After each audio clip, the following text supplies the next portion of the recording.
అవునమ్మా. మరి పాటల పాడి కొడక. అవునమ్మా. మరి పెద్దలను చూడక ఎందుకు నడిచి వచ్చావు బిడ్డ? అలాగే తెలుపుతానమ్మా. అవునమ్మా.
Govinda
యొక్క బంగారు పాదములకు 10,000 వందనాలమ్మా. ఆశీర్వాద చెల్లగా జల్లవమ్మ. అలాగే నా మనసులో ఒక చిన్న కోరికమ్మా. ఏమిటమ్మా? నేను అడిగినందుకు నాపై ఎటువంటి కోపం లేదంటే అడుగుతానమ్మా. నీ మనసులో చిన్న కోరిక ఉందా? అవునమ్మా. అది నన్ను అడగవచ్చు నా తల్లి. అవునమ్మా.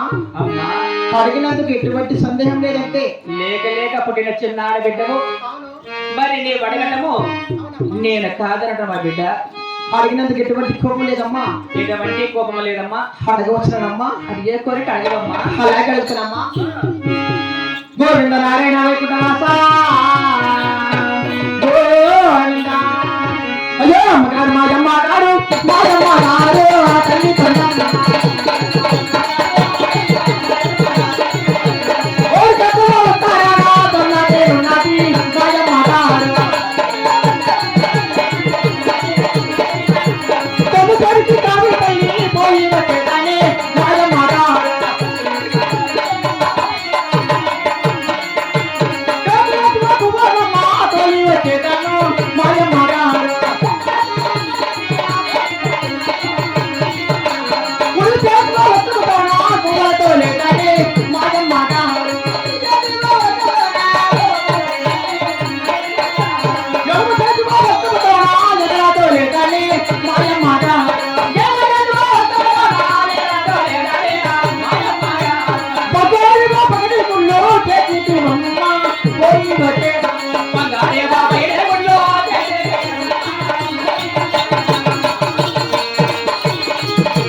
అదిగో ఊరికో ఉత్తర భాగాన మా అన్నగారు ఎడపతి వేసిన జొన్నచెండు కదమ్మా.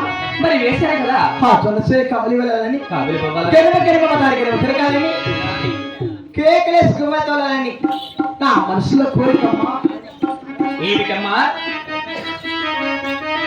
7 మంది మీ అన్నగారు ఏనాడు లేని విధముగా నేను జొన్నచెండు వేసాయన్నారు కదా. ఆ జొన్నచెరుకి కాబులు ఇవ్వాలని అవును నీ మనసులో కోరిక ఉందా? నా మనసులో కోరిక. ఎంత మాట కుమార్తె. నీకు ఎవరు చెప్పేరి బుద్ధుల కూతురా అమ్మతో తెలియని బాలకమ్మ